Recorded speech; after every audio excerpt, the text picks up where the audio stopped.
예수 살기라는 주제로 우리가 지금 이제 3주째 가고 있죠. 첫 번째는 여러분들이 하나님께서 그 하나님의 역사와 작전을 이루시는 바로 그 사람이라 그랬어요. 더도 덜도 아닌 바로 그 크리티컬 매스가 바로 그 최적의 하나님이 준비하신 분량이 바로 여러분들이라 그랬습니다. 그렇기 때문에 여러분들 인생을 살아가는 동안에 평가는 하나님께서 우리 각 사람 한 사람 한 사람을 하나님의 기준에 따라 절대로 평가하시는 거기 때문에 다른 사람 비교할 필요 없다 했습니다. 그죠? 하나님은 우리 인생에 하나님께서 예비하신 우리 한 사람 한 사람을 평가하십니다. 네, 오늘 이제 여러분들하고 실패라는 기회 이야기를 좀 해보려고 하는데요. 사실 이제 교회 와서 말씀을 듣다 보면, 그리고 이제 간증도 듣고 또 목사님들의 격려와 설교 말씀도 듣고 말씀을 이렇게 듣다 보면 어렵고 힘들 때 신앙으로 우리가 잘 버티고, 그리고 그런 신앙으로 잘 버텼더니 하나님께서 나를 이렇게 지켜주시더라 라는 고백들이 교회에서 주로 듣게 되는 고백이에요.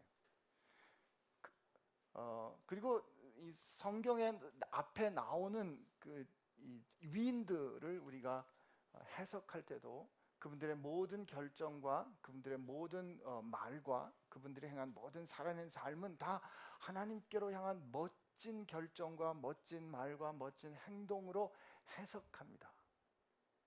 그래서 우리 마음 가운데 우리도 그분처럼 되고 싶지만, 우리도 아브라함처럼 되고 싶지만, 우리도 베드로처럼 되고 싶지만, 우리도 바울처럼 되고 싶지만 아무리 생각해봐도 안 되는 거예요.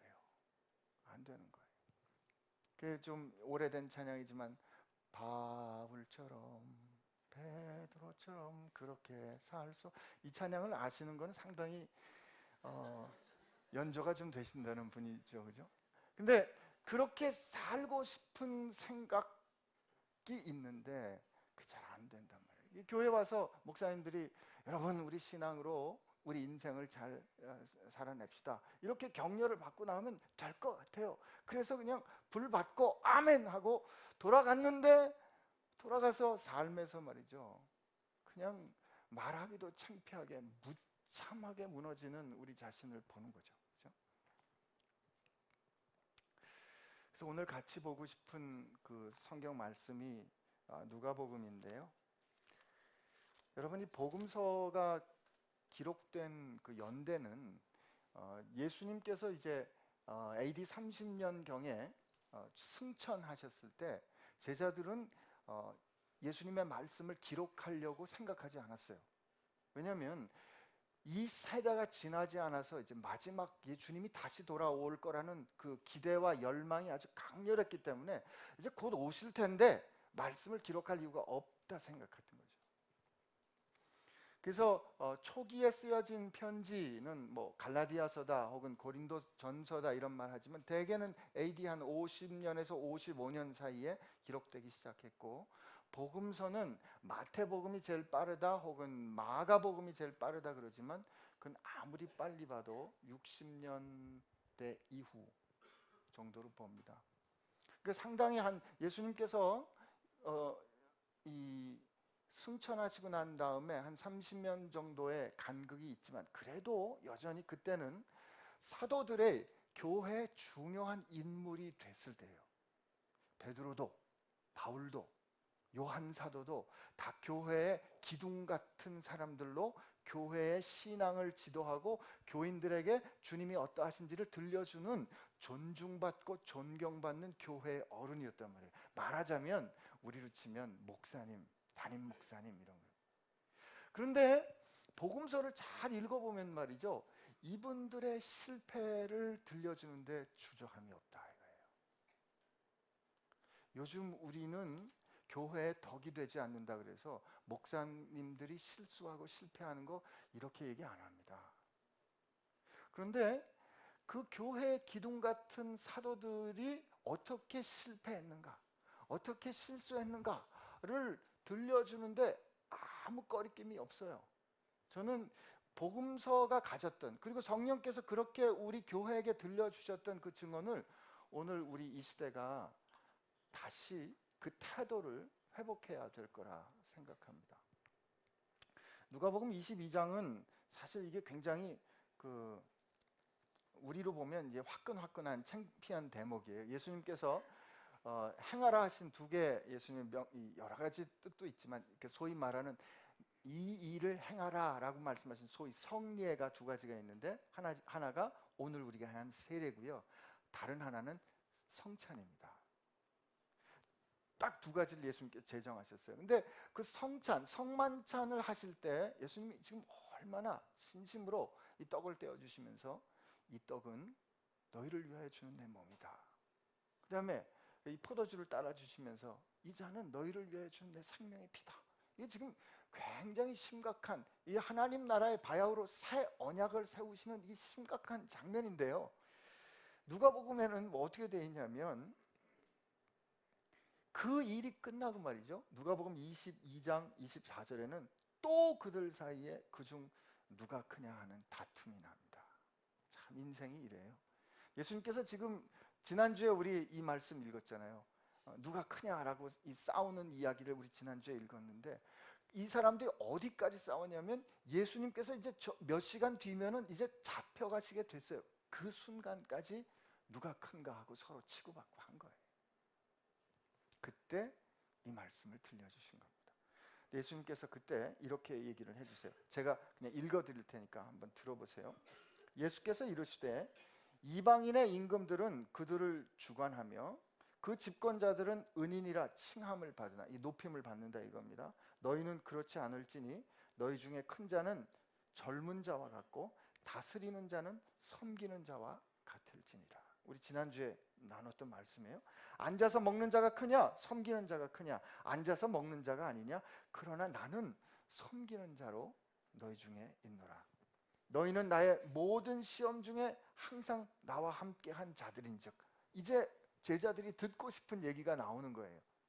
예수님께서 왜 저런 말씀을 하실까 싶었는데 아니나 다를까 역시 하고 너희는 내 모든 시험 중에 내 모든 어려움 중에 나와 함께 같이 있었기 때문에 내 아버지께서 나라를 내게 맡기신 것 같이 나도 너희에게 맡겨. 야 너희로 내 나라에 있어 내 상에서 먹고 마시며 또 보좌에 앉아 이스라엘 12지파를 다스리게 하려 하노라. 요즘 새로 되신 대통령께서 지금 막 이 새로 이제 장관들을 임명하는 이런 흥분이 있는. 그러면 그렇지. 보좌에 앉아 이스라엘의 12지파를 다스린대. 꿈이 있는 거죠. 주님을 위해서 뭔가 해보고 싶은 생각이 있는 거예요. 역시 그러면 그렇지. 그런데 그 다음에 바로 말이죠. 이해할 수 없는 말씀을 주님이 하시는데 그게 오늘 본문인데 우리 한번 같이 읽어보겠습니다. 시작. 시몬아 시몬아 보라 사단이 너희를 밀가부르듯 하려고 요구하였으나 그러나 내가 너를 위하여 내 믿음이 떨어지지 않기를 기도하였노니 너는 돌이킨 후에 내 형제를 굳게 하라. 그가 말하되 주여 내가 주와 함께 오게도 죽는 데에도 가기를 각오하였나이다. 이르시되 베드로야 내가 네게 말하노니 오늘 닭울기 전에 내가 3번 나를 모른다 부인하리라. 지금 너희들 나와 함께 나라를 다스릴 거야 이렇게 말씀하시고 갑자기 시몬아 시몬아. 이제 베드로가 이렇게 쳐다봤을 거 아니에요? 그랬는데 사단이 너희를 이때 너희들은 복수입니다. 너희들을. 그러니까 시몬아 시몬아를 대표로 불렀지만 여기 있는 제자들 너희들 다 전체를 다 밀가부르듯 하려고 요구했다. 이게 시험할 거다. 어렵게 할 거다. 실패하게 할 거다.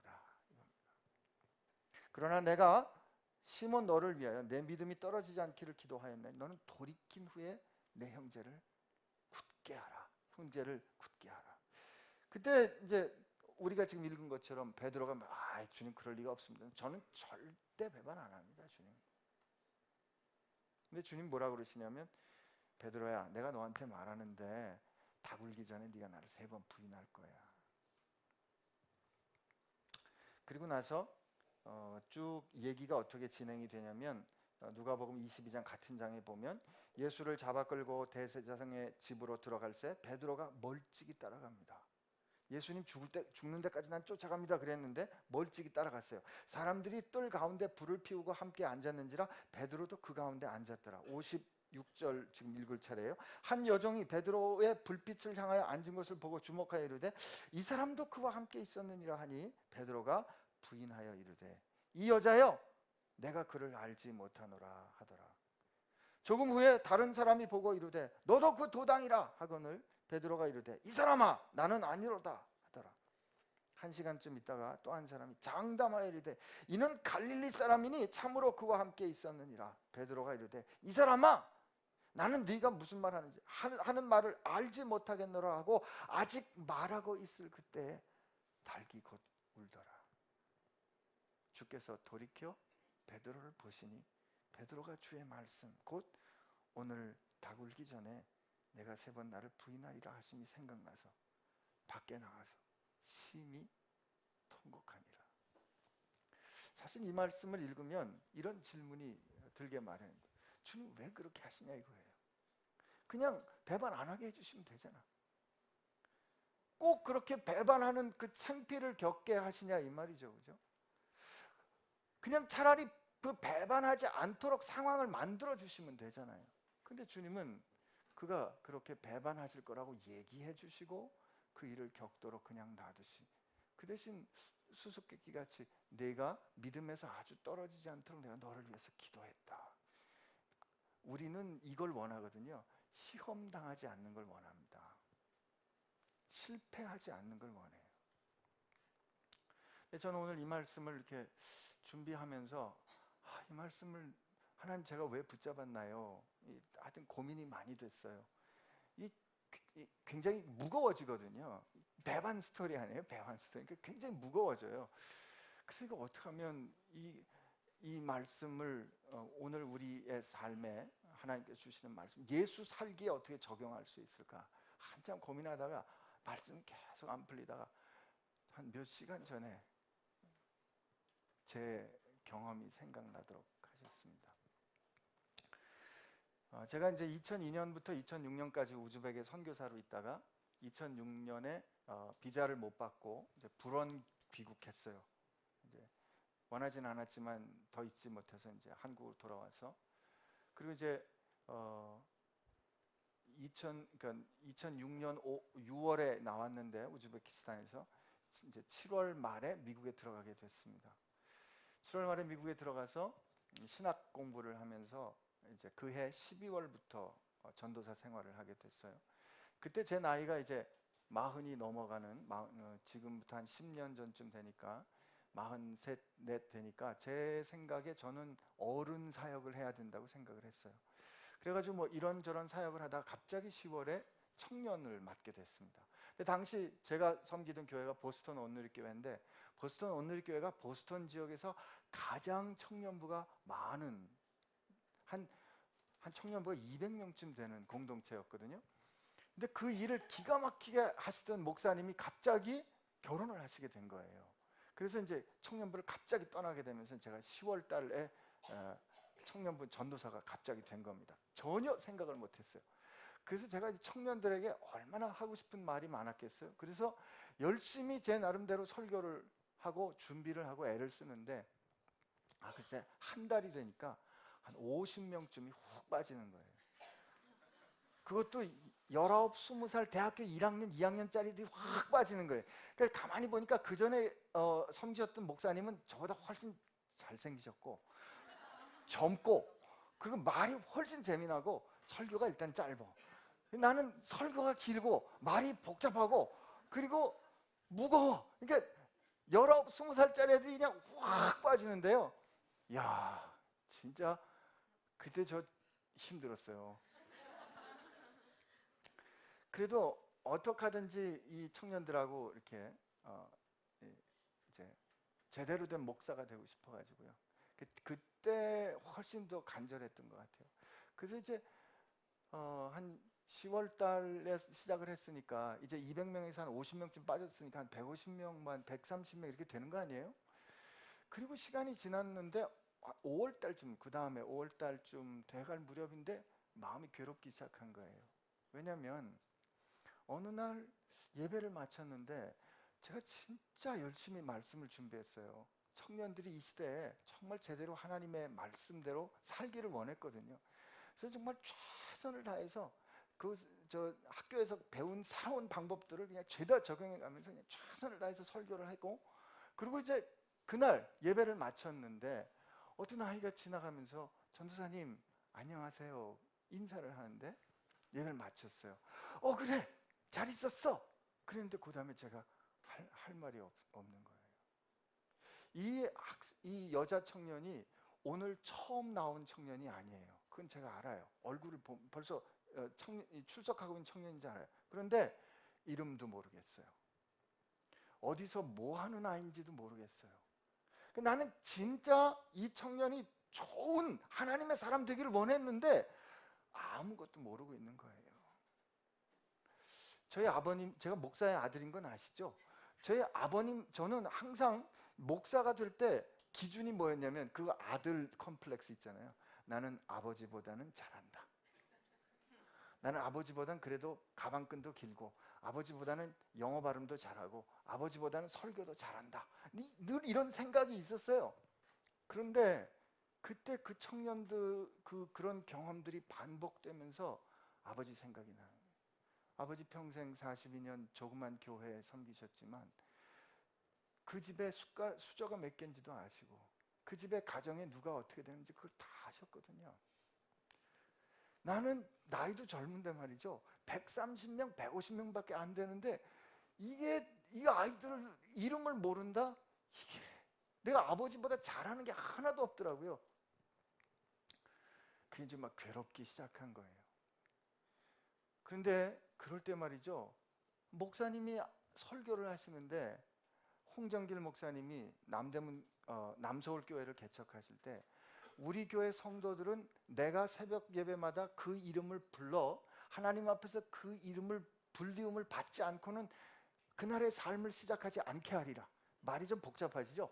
그러니까 모든 성도의 이름을 불러가면서 내가 아침에 기도하리라 결심을 하셨대요.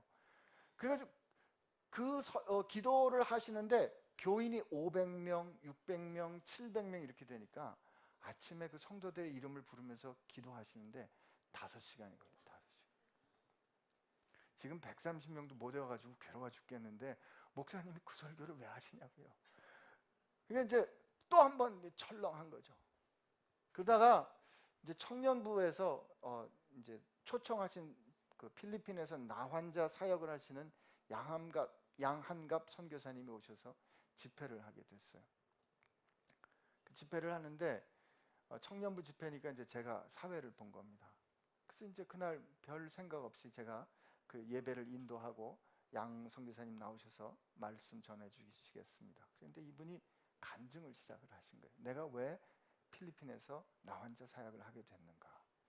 자기는 원래 다른 지역에서 아주 산지족을 놓고 사역을 열심히 잘하던 선교사인데, 자기가 그렇게 사역한 걸 듣고 부산 그 용호동에 있는 전에는 상회원이었다가 창대교회라고 하는 교회 천대승 목사님과 하는 분이 자기를 찾아온 거예요. 그래서 내려와서 그냥 우리 성도들을 위해서 말씀 한번 전해달라고. 자기가 거절했대요. 나는 나환자 하는 사람이 아닙니다.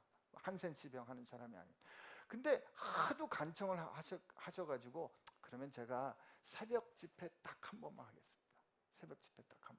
그래가지고 이분이 내려가신 거예요. 내려가셨는데 그 전날 밤에 부산 그 용호동을 찾아가지고 그 교회에 들어갔는데 그 교회 사택에서 자는데 모든 게 다 깨름직한 거죠. 야, 이거 뭐 면도기도 있고 뭐 이 칫솔도 있고 그런데 이게 다 이 나균이 드글드글한 것 같은 생각이 들어가지고 아침에 이제 밤에 겨우 주무시고 아침에 일어나서 그래도 새벽에 말씀을 잘 증거하고 이제 축도가 끝나고 이제 나는 바람처럼 사라지리라. 이게 끝이다. 그랬는데 축도를 딱 끝내는 순간에 자기가 이렇게 앞에 보니까 300명의 교인들이 앉아 있는데 여러분보다 훨씬 많은 거예요. 그 새벽에.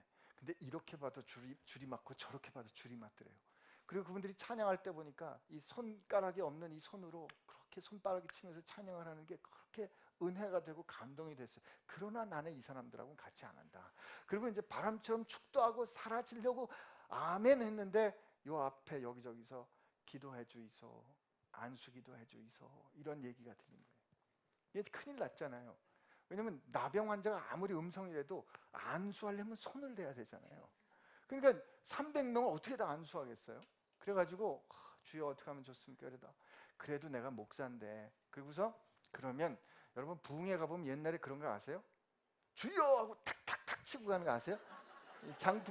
부흥회 요즘은 안 그런데 옛날에는 선교사님들이 주여 이렇게 하면서 이제 그렇게 하면 되겠다. 그래서 이제 여러분 기도하세요. 그래서 자기가 그렇게 이제 안수를 할 거라고 작심을 하고 첫 교인에게 딱 간 거예요. 그런데 그 천대승 목사님이라는 그분이 60 가까이 되신 분인데, 이분이 딱 가니까 김아무개 집사님이십니다. 어떤 기도 제목이 있습니다. 그래서 자기가 그렇게까지 얘기하는데, 그래서 이제 안수기도를 한 거예요. 근데 그 다음으로 탁 넘어가니까 안아무개 집사님인데 가정에 어떤 문제가 있습니다. 그러면서 그분이 하시는 말씀이 300명의 모든 성도의 상황을 이름과 형편을 알더라. 지금 누구한테 말씀하시는 거다?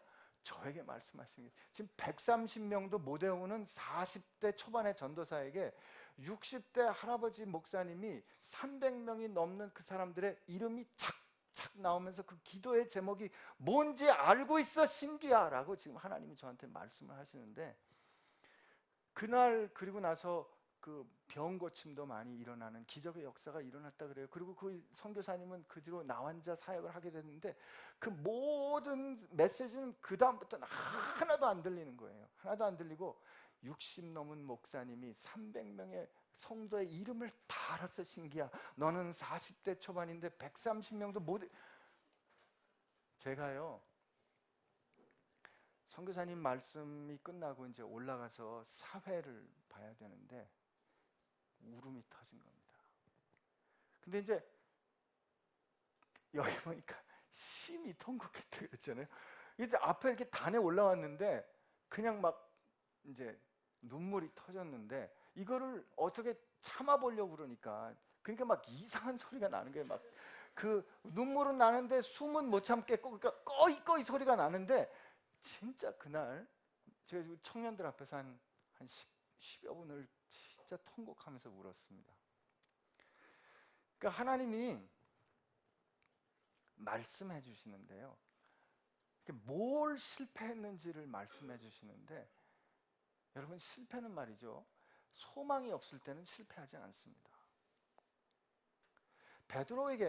베드로는 주님이 죽으시면 죽는 자리까지 내가 가겠습니다 하는 소망이 있었어요. 기왕이면, 기왕에 예수님 따르는 제자면 이렇게 살고 싶은 소망이 있었던 거죠. 근데 이 소망이 없잖아요. 소망이 없으면, 열정도 없으면 실패도 안 합니다.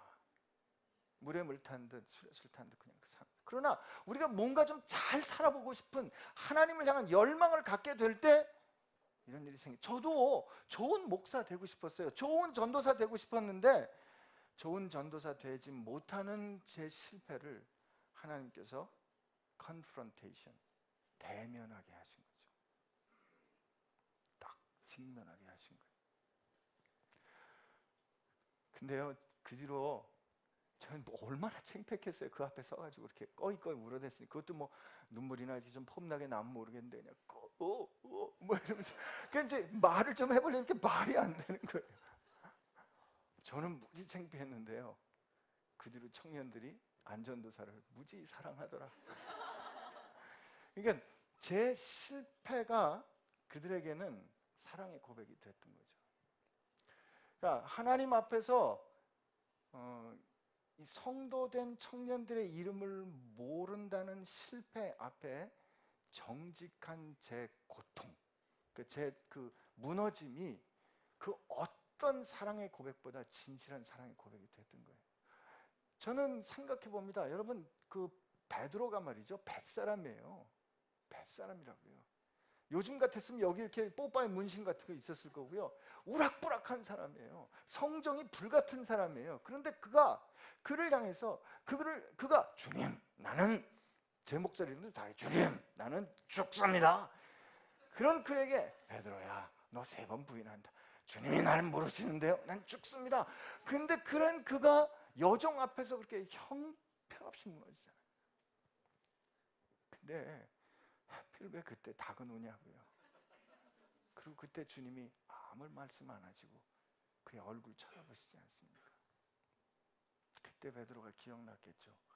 베드로야, 내가 널 위해 기도했어. 그 거구의 남자가 바깥에 나가서 심히 우는 그 모습이 오늘 우리 시대 우리 교회에 회복돼야 될 모습이 아닌가 싶습니다. 우리는 하나님 앞에서 내가 하나님을 사랑한다는 고백하고 상관없이 혹은 그 고백에도 불구하고 이렇게 쉽게 무너지는 우리 자신이 안 슬퍼. 하나도 안 슬퍼. 이 하나도 안 슬픈 이 가슴을 어떻게 하면 좋냐 이 말이에요. 우리가 하나님 앞에서 주님이 차라리 너 이놈 자식을 좀 와봐. 그 그냥 옛날에 제가 오늘 옛날 얘기 많이 하네요. 초등학교 4학년 때 옛날에 왜 일기를 쓰잖아요. 일기를 안 쓴 거지. 방학 때 그냥 그 이제 밀린 일기 뭐 그때 한꺼번에 쓰면 되지. 근데 뭐에 딱 걸린다? 일기에서 뭐에 딱 걸려요? 그날의 날씨를 모르겠는 거예요. 맑음인지 비온 이걸 모르겠는 거예요. 그래가지고 이제 국리 끝에 이거를 차라리 용감하게 그냥 일기장 갖다 버렸으면 되는데 책상 밑에 이렇게 넣어놓고 잊어버렸다 그런 거죠. 잃어버렸다고. 이게 뭐 어머니 손바닥에 있는 거죠.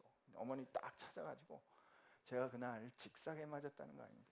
제가 직사에 맞은 것까지는 괜찮은데 어머님이 자기를 왜 때리시냐고요.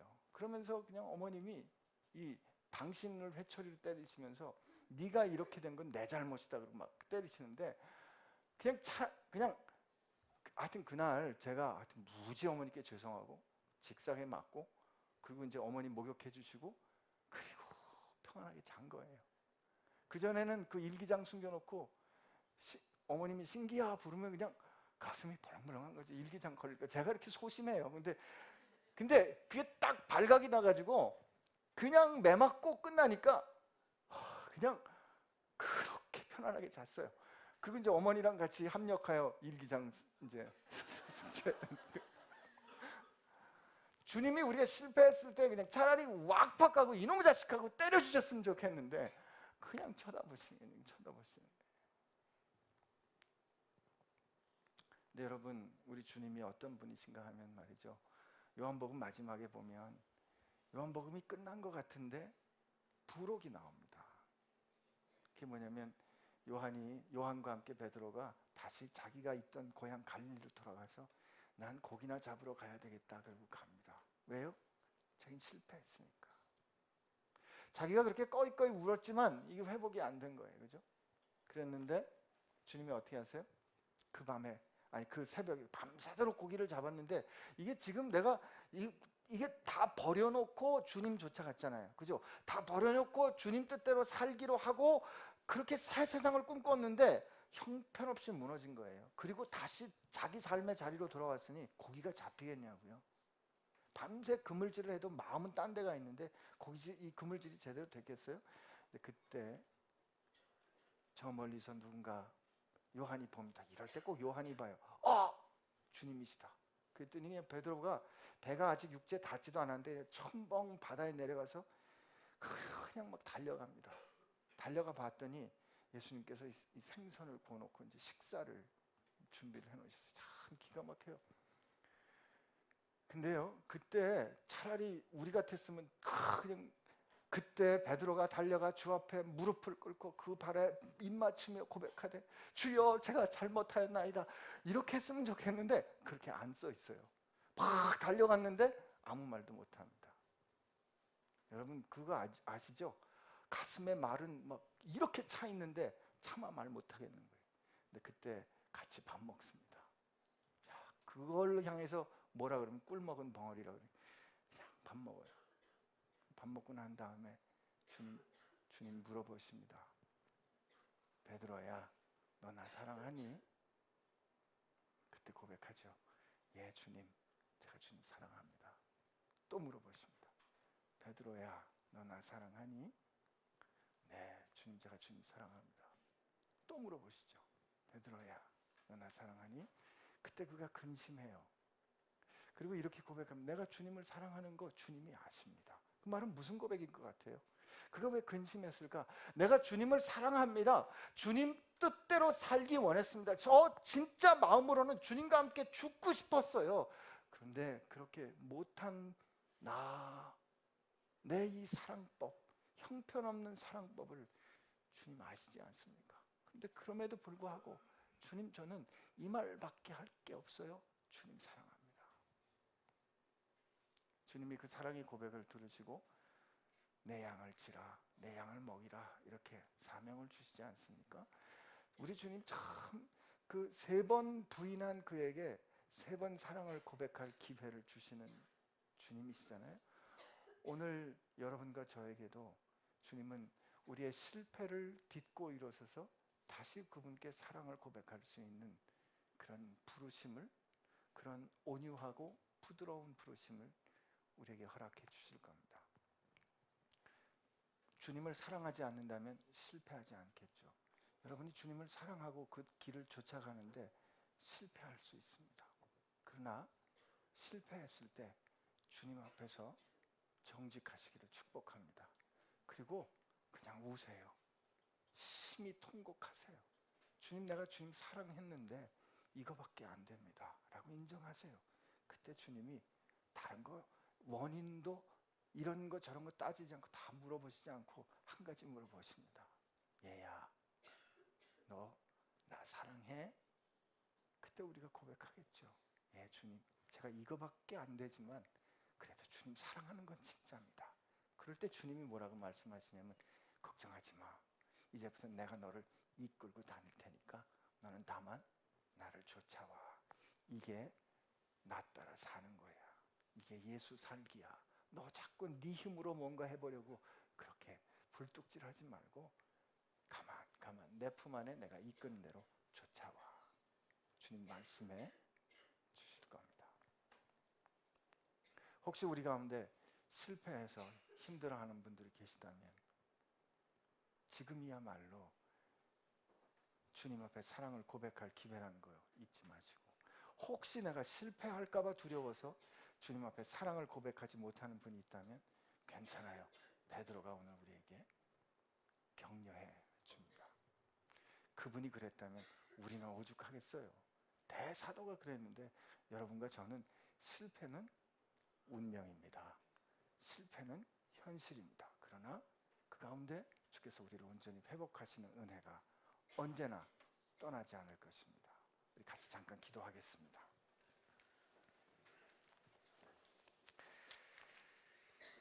하나님, 우리가 실패하는 걸 참 두려워해서 주님을 사랑하지만 주님을 사랑한다 고백하지 못했습니다.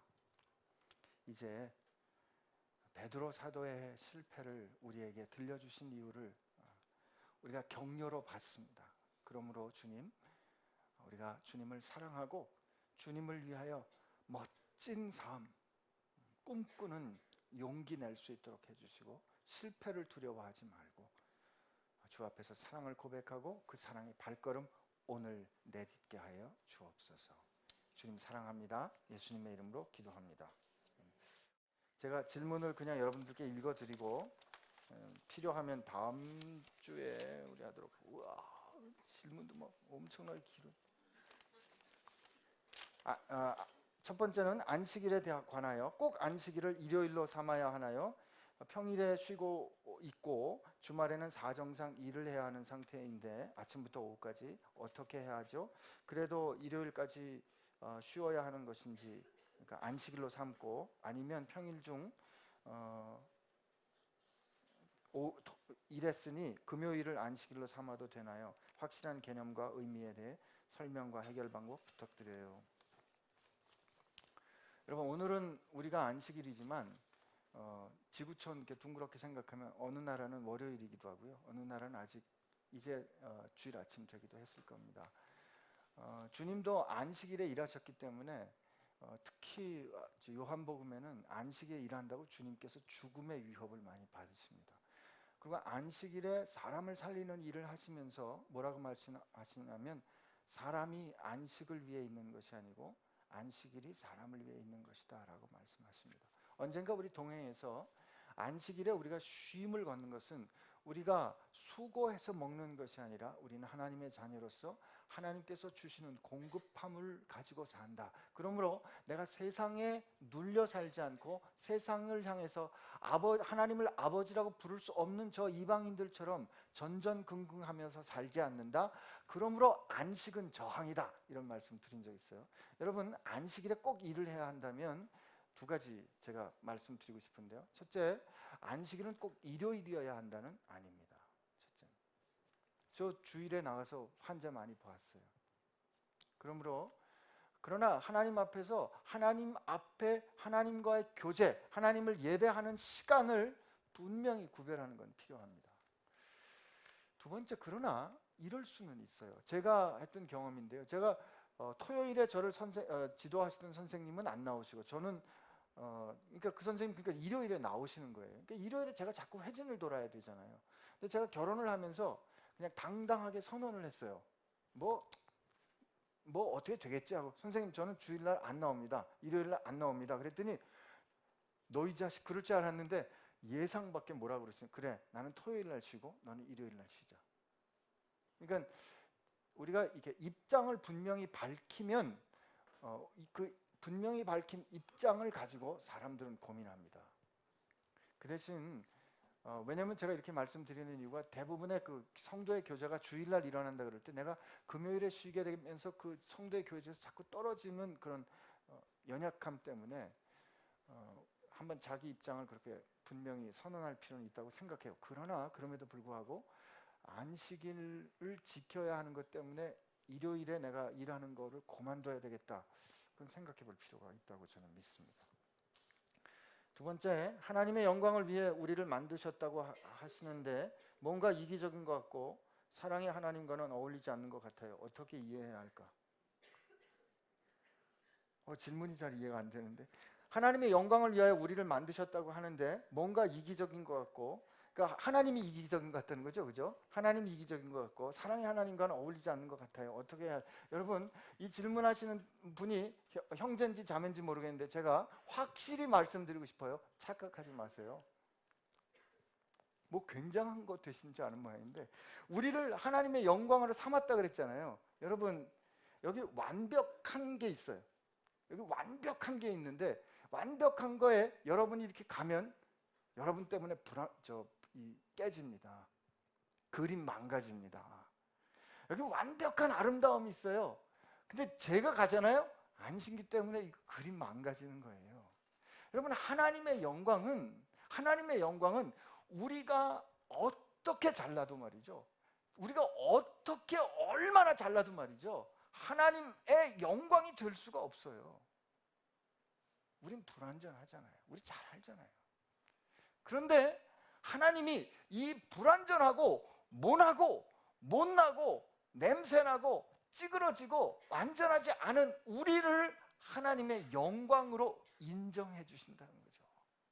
이건 은혜입니다. 하나님이 이기적인 게 아니고요. 나는 아무리 생각해도 이해가 안 돼. 어떻게 나 같은 놈을 하나님이 영광으로 삼으시겠냐고요. 근데 하나님이 분명히 말씀하시죠, 그죠? 모든 일을 자기가 결정하신 대로 행하시는 그가 우리를 그의 영광의 찬송이 되게 하셨다는 거죠.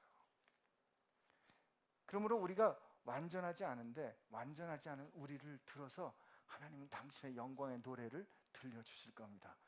여러분, 축복합니다. 여러분이 하나님의 영광 되십시오. 이게 은혜예요, 은혜. 하나님 입장에서는 엄청나게 손해보는 거예요. 우리 때문에 힘들어요. 그냥 하나님이 알아서 일 잘하시면 아무 염려가 없는데 괜히 나한테 일 시켜가지고 이렇게 어렵게 되는 거라고요. 하나님이 그냥 말씀하시면 완벽하게 말씀하실 수 있는데 이 안 목사한테 설교를 시켜가지고 하나님이 지금 사실 어려워요. 그런데 안 목사가 예수의 이름으로 여기 섰기 때문에 혹시 그게 하나님 말씀 맞아? 라고 지게 되는 부담, 비난, 이것조차 하나님이 감수하겠다는 뜻이에요. 제가 일하는 병원에 가면 하나님의 사랑으로 인류를 질병으로부터 자유롭게 한다고 써 있거든요. 그 제가 일하는 병원이 세브란스 병원인데, 여러분 세브란스 병원이 그럼 하나님의 사랑으로 돈 안 받고 치료 다 해줍니까? 아닙니다. 거기 쌀쌀한 사람 많아요. 가면 기다리라 그래요. 힘들어요. 그러면 기다리라 그러고 힘들라 그러고, 그런 사람이 그런 씁쓸한 마음으로 그 표를 딱 보는 거죠. 하나님의 사랑으로 웃기고 있네, 그죠? 근데 이게 어떻게 저희가 하게 되냐면, 1999년에 2000년 되기 전에요, 이제 4000년이 됐으니 뭔가 비전을 선포해야 되겠는데, 세브란스 병원 하면 생각나는 게 뭘까? 그거를 그 당시에 돈을 상당히 써가지고 6개월 동안 사람들에게 서베이를 했어요. 교직원들에게, 학생들에게, 그리고 일반인들에게 세브란스 하면 생각나는 단어를 찾아주세요, 말해주세요. 그랬더니 놀랍게도 말이죠, 기독교, 하나님, 사랑, 그런 거예요. 정작 우리는 잃어버리고 잊어버렸는데, 정작 우리는 그런 생각도 안 하고 있는데, 돈을 줘서 찾았더니 하나님, 사랑, 기독교 이런 얘기가 나와가지고 그거 그래서 비전 만든다고 교수들끼리 모여가지고 하나님의 사랑으로 어쩌고 저쩌고 하니까, 그 당대 교목실장님이 막 흥분해가지고 말이죠, 화가 난 거예요. 그래서 앞에 나와서 이렇게 뭐라고 말씀해요? 여러분들 지금 내가 여러분들 하는 걸 보면, 병원에서 하는 걸 보면 하나님의 사랑 모르는데 하나님의 사랑이 도대체 뭔지나 알고 이렇게 말씀하시는 겁니까? 라고 교수들을 향해서 막 꾸짖고 일갈하셨어요. 근데 저는 거꾸로 생각해 보니까 그때 하나님이 우리에게 은혜를 주신 겁니다. 그래서 하나님의 사랑으로라는 그거는 우리가 잘해봐야 얼마나 잘하겠어요. 그러나 우리가 못할 때 그 못하는 것 때문에 겪게 되는 수치조차도 하나님은 감수하겠다 하고 굉장히 위험한 투자를 하시는 거예요. 여러분과 제가 하나님의 영광이 된다? 하나님 입장에서는 손해보는 투자가 확실합니다. 그러나 하나님은 절대 손해 안 보십니다. 이런 부족한 우리를 들어서 하나님의 영광 드러내실 겁니다. 여러분 인생 사시면서 실패하실 겁니다. 그러나 그때 염려하시지 말고 주님 안에서, 주님 품 안에서 안전하게 실패하시고, 통곡해도 그 안에서 통곡하세요. 안전합니다. 주님이 여러분들 회복시켜 주실 겁니다. 우리 같이 함께 하나님 앞에 기도합시다. 오늘 우리 하나님 앞에 잠시 마음을 열어 기도할 때 우리 모두 이렇게 고백하면 어떻겠습니까? 주님 사랑합니다. 베드로처럼 우리 주님 앞에 너 나 사랑하니? 이렇게 물어보신 주님 앞에 우리 모두 다 그렇게 사랑의 고백 한번 같이, 여러분 입술을 열어 같이 고백하겠습니다. 같이 고백합시다. 주님, 제 부족함도 잘 압니다. 제 연약함도 잘 압니다. 제 허물도 잘 압니다. 그런데 주님 나를 이렇게 사랑하시고 나를 이렇게 도와주셨으니 주님, 이제 주님 앞에 고백합니다. 주님 사랑합니다. 주님 사랑합니다. 제가 어떤 모습으로 사는지 알지만 주님 사랑합니다.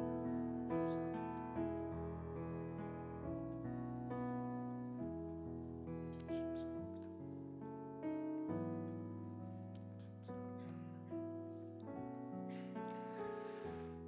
주님, 그동안에 주님 사랑한다고 고백하고 그 고백한 대로 살지 못한 게 하도 많아서, 그런 제 모습 너무도 제가 잘 알기에 오늘 주 앞에 다시 그 고백하기가 참 힘들지만 오늘 다시 한번 용기를 내 주님 앞에 고백합니다. 주님, 그렇습니다. 우리 살면서 많이 실패하고 많이 주님을 배반하고 세상에 나가서 주님 모르는 사람으로 사는 게 우리의 날마다의 삶이지만, 그러나 주님 사랑합니다. 죄송하지만 참 부끄러운 게 우리 모습이지만 주님 사랑합니다. 그래서 주님, 우리의 실패가 늘 같은 실패에 머물러 있지 않도록 도와주셔서 그래도 조금씩 한 걸음씩 더 주님 닮아가는, 주님 그 사랑에 우리도 조금씩 닮아가는 그런 우리들 되게 하여 주옵소서. 그냥 사랑한다 말씀하시는 것이 아니라 그 생명을 다 내어주셔 그 생명으로 우리를 값주어 사신 예수님의 은혜와 우리의 이 부끄러운 사랑을 천하를 다 준 사랑처럼 크게 받아주시는 우리 하나님 아버지의 사랑하심과 오늘 우리 가운데 계셔서 그래 용기를 가지고 고백해 그렇게 격려해 주시는 성령님의 역사하심이 오늘 주의 사랑받는 사람으로 살기로 결심한 세례받은 지체들과 그리고 오늘 주 앞에 주 안에서 실패할 것을 두려워하지 않고 그 가운데 사랑을 새롭게 고백하기로 결심하는 사랑하는 모든 지체들 가운데 함께 하시기를 주의 이름으로 축원하옵나이다. 아멘.